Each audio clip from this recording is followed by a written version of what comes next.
Hey guys, so I've been watching this video go viral so many times all over social media, and I'm going to give you guys my twist of the baked feta pasta.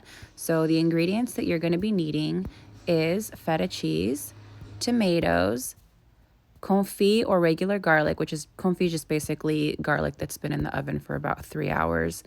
You can add herbs if you'd like, but you're also going to need basil, salt, pepper, and our twist is going to be black truffle, extra virgin olive oil, and we're going to add Zatar at the end. So before starting this video, you want to make sure that you are washing all of your produce. So I'm going to give these a quick little rinse. And if you drop one, don't forget your husband will always be right there behind you to grab it.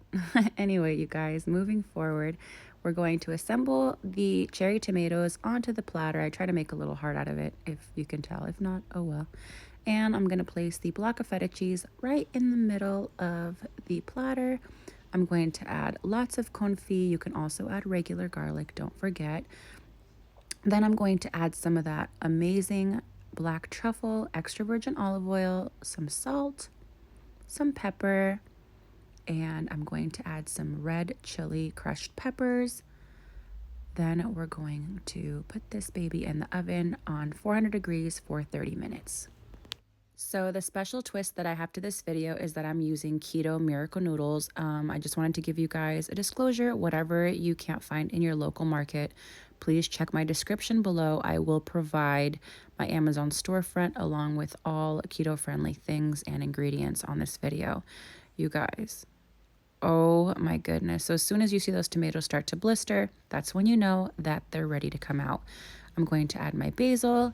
Also, this Middle Eastern spice called Zatar. It is so delicious. I can't wait for you guys to try this version and this twist of the baked feta pasta. I'm adding my miracle noodles and I'm going to give this a stir. Oh my gosh, you guys, I cannot wait again for you guys to try this recipe. It is so good. But we're going to do a taste test right now with the hubby.